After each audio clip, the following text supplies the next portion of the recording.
어, 경매도 했었거든요. 2015년도에 파주에 있는 이제 빌라 낙찰을 받았어요. 방세개 화장실 2개, 이제 7,800만 원. 굉장히 싸죠. 근데 파주시 중에서 굉장히 떨어져 있는 시골이거든요. 낙찰을 받아가지고. 왜 낙찰을 받았냐면 여기가 이제 면인데, 광탄면이라는 곳인데, 나중에 파주시로 이제 승격이 될 수 있다라고 얘기를 들어가지고, 네, 대기는 개뿔무슨 아직도 지금 그대로인데, 어쨌든 해가지고 낙찰을 받아서 이제 2년 후에 이제 매매를 했는데 8,300에 팔았어요. 시세 차이가 500만 원밖에 못 드렸죠. 그래서 근데 또 중간에 든 비용 다 빼니까 100만 원밖에 안 되는 거예요. 제 돈에 남는 게. 그래도 100만 원이 생겼는데 왜 실패담이냐 하실 수 있는데, 아무래도 이제 너무 스트레스를 많이 받았거든요. 이것 때문에.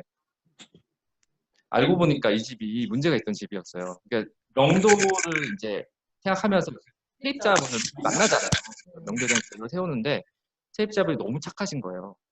그래서 이건 명도는 쉽겠다. 이거는 그냥 기분이 그냥 쉽게 가겠다. 그래서 너무 착하셔서 집을 안 봤어요. 집을 안 보는 그게 진짜 실수였던 거예요. 알고 보니까 이분이 너무 착해가지고 예상대로 명도는 쉽게 해주셨어요. 바로 비우셨는데 집에 바퀴벌레를 사육을 하신 거예요. 네, 사육이에요, 진짜. 거기 애도 있었거든요. 애도 있었는데 바퀴벌레를 안 잡는 거예요. 그래서 바퀴벌레가 그 동네 사람 말 들어보면 바퀴벌레 지나가는데 잡질 않는데요. 그래서 100마리 이상 살충을 했어요, 제가. 처음에 키워요? 바퀴벌레를? 그냥 그쵸, 잡질 않으니까 제가 그냥 사육이라 표현을 한 건데, 어떻게 그렇게 애가 있는데 약간 좀 약간 동포 분이신데, 그래가지고 이거를 잡는데 처음엔 제가 해보려고 막 했는데 진짜 천장에서 막 그 광고 보면 몇백 마리 그냥 나오는 거죠. 제가 이제 이것 때문에 트라우마가 생겨가지고 진짜 정신과 치료받을 정도였어요. 그래서 이거 살충하는데 한 달 걸렸고, 빌라 전체가 다 같이 이제 동의를 해주셔가지고 소독을 해가지고 겨우 잡았거든요. 중국 분이었던 네, 거예요? 분. 그래가지고 너무 힘들어가지고 제가 중국 멀리 분이 몇번 왔다 갔다 했어요, 여기를. 그래서 경매 제가 다시는 안 한다.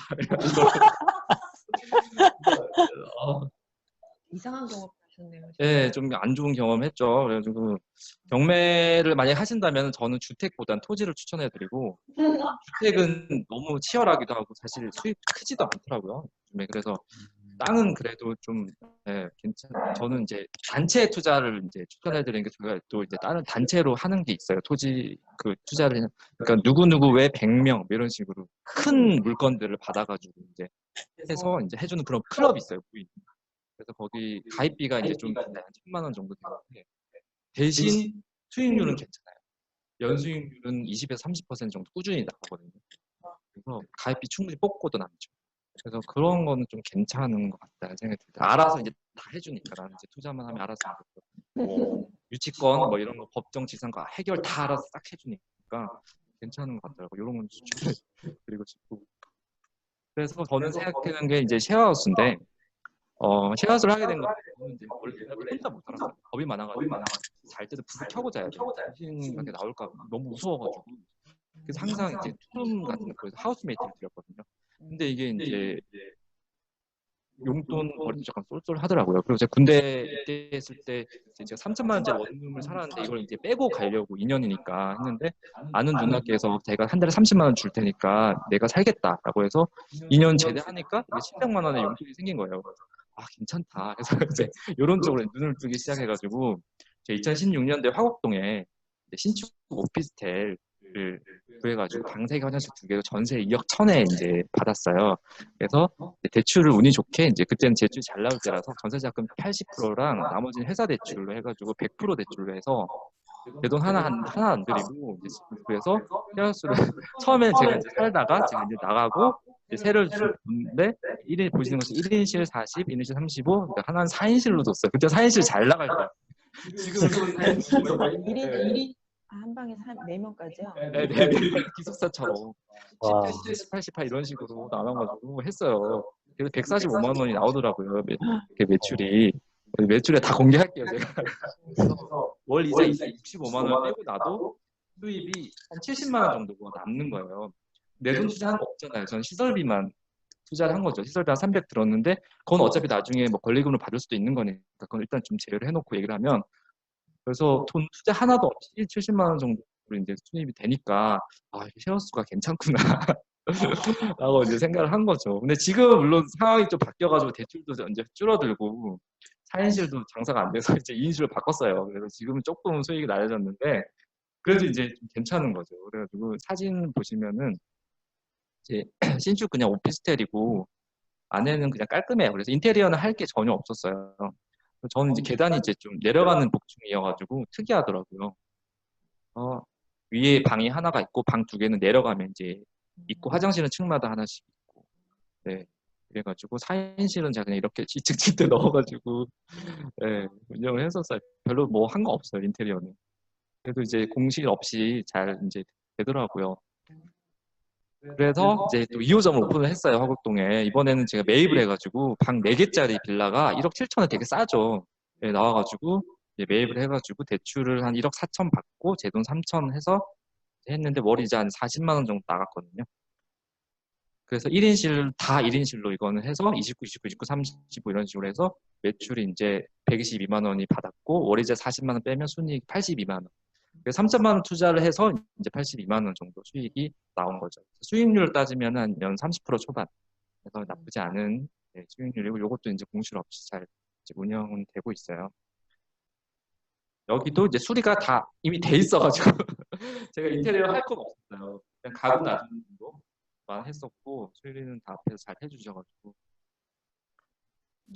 그래서 이제 처음에는 이제 전세랑 매매를 이용해서 했는데 이제 대출을 못 받고 하니까 더 이상 할 수가 없어서 이제 3호점부터는 월세로 이제 들어갔어요. 근데 이게 이제 창업하시는 분들 좀 생각하셔야 될 게 전세 매매보다 월세로 하니까 그러니까 수익금은 적어요. 들어오는 건 적는데 월세를 내야 되니까. 근데 수익률은 엄청 높아지는 거예요. 그러니까 예를 들어서 1060짜리 쓰리룸이 있어요. 그거를 구해가지고 시설비 한 300을 투자했어요. 그래서 지금 보시는 것처럼 큰 방을 2인실로 둬서 한 25, 25 이런 식으로 50. 그 다음에 1인실은 한 37, 34 이런 식으로 해서 120만 원을 매출을 해요. 그러면은 순수익이 한 달에 60만 원이잖아요. 이게 수익률로 따지면 70%가 넘어버리는 거예요. 그래서 아 월세가 훨씬 수익률 적에서는 굉장히 높구나라고 생각이 들었고 그 다음에 한 가지 더 보증금이 낮을수록 수익률은 더 높아지는 거예요. 아까 그 방 1060짜리를 565로 만약에 사정을 해서 계약을 한다면 순수익은 55만 원으로 줄어들지만 투자 대비 연수익률은 120%로 확 뛰는 거죠. 그러니까는 제 생각에는 1060짜리를 할 바에는 565짜리 두 개를 하시는 게 훨씬 더 수익률 면에서는 더 높다. 물론 그만큼 여러 명을 구해야 되고 거기에 대해 손이 가는 부분은 물론 있겠지만 수익률 차이가 굉장히 크니까 보증금을 낮은 집을 여러 개를 하시는 게 전체적으로 봤을 때는 훨씬 더 괜찮다고 이제 말씀드리고 싶어요. 물론 이제 운영을 좀 잘 하셔야 돼요. 사람 잘 구하셔야 되고 공실 없이 이제 잘 하셔야 되는 게 중요하긴 한데 어쨌든 그래서 저는 3호점부터 8호점까지는 월세로 쭉 했거든요. 그래서 뭐 보증금 500에 막 50짜리도 있고 막 그래요. 여기 인근 한남동인데 거기도 그래도 네, 수익률을 따지면 굉장히 잘 이제 나오고 있더라고요. 이런 거 말씀드리고 싶고 팁을 좀 드리면은 아까 말씀드렸듯이 자본금이 이제 또 없으시고 하니까 처음에는 보증금이 낮은 월세부터 시작하시길 추천해 드리고 근데 그런 집이 또 잘 없죠 사실 그죠 구하는 게 관건이에요 진짜 그래서 진짜 발품을 많이 파셔야 되고 위치 일단 제일 중요해요 위치는 진짜 지하철 가까워야 되고요 그래야지 잘 나가거든요 그리고 방 크기 방이 3개면 3개가 동시에 다 큰지 보통 하나는 작고 하나는 또 미닫이 문 옆으로 여는 문 있잖아요 그거는 좀 인기 없거든요 그런 거 있는지 없는지 이런 것도 봐야 되고 가격도 봐야 되고 그래서 이런 걸 잘 찾으시면 분명히 있긴 있어요. 가끔 이제 나오긴 하거든요. 그래서 저 같은 경우에는 피터팬이나 직방을 하루에 한 번씩 봐요. 그냥 심심하면 그냥 핸드폰으로 누워가지고 그냥 보거든요. 그리고 부동산이랑 친해지기. 저는 이제 친해진 부동산은 없는데 저는 이제 직거래 위주로 이제 하긴 하는데 이게 찾다 보면은 꼭 괜찮은 집이 가끔 나오거든요. 네, 그래서 계속 그냥 그런 거 보시면 되고 그다음에 이제 주인을 또 설득을 해야죠. 몰래 하면 불법이니까 주인한테는 이제 인테리어를 내가 싹 하겠다. 그다음에 오래 살겠다. 그다음에 수리 같은 것도 중간중간에 잘 알아서 하겠다. 이런 식으로 해서 설득을 했고 근데 요즘에 쉐어하우스가 너무 많이 낮아가지고 치열하잖아요. 저도 지금 예전만큼은 또 굉장히 수익이 좀 낮아지고 좀 가격을 낮추고 있거든요. 그런데 잘 안 들어와요. 그래서 이제 차별화가 중요한 것 같더라고요. 컨셉 쉐어하우스처럼 요즘에는 뭐 고양이 집사들을 위한 쉐어하우스, 거기에는 뭐 고양이들이 놀 수 있는 막 그런 인테리어를 막 하더라고. 천장에 막 뭐 이런 거 막 설치하고. 그 다음에 4050 쉐어하우스도 있어요. 이거 생각 잘 못 하시는데 제가 쉐어하우스 하면은 의외로 40대, 50대 분들이 가끔 연락을 빼주세요. 그분들 왜 같이 사시는 걸 좋아하시는지 모르겠지만 그분들을 위한 컨셉 쉐어하우스도 있는 걸로 알거든요. 근데 필요가 좀 있는 것 같더라고요. 그래서 그런 것도 좀 생각하면 좋겠고, 그다음에 이제 요것도 이제 특정 직업 지망생들, 예를 들어 요리를 하시는 분들 이러면 부엌을 좀 신경 쓰는 거거든요, 인테리어를. 그리고 운동을 하시는 분들이면 좀 안에 뭐 헬스 기구를 설치한다거나 이런 식으로 해가지고 예술인들의 집 뭐 이런 식으로 뭐 많이 만들 수 있는 거죠. 뭐 영화를 좋아하시는 분들의 집 취미로 이렇게 연결을 묶어가지고 집에 뭐 빔 프로젝터를 설치하고 이런 식으로 이것도 뭐 많이 하고 있죠.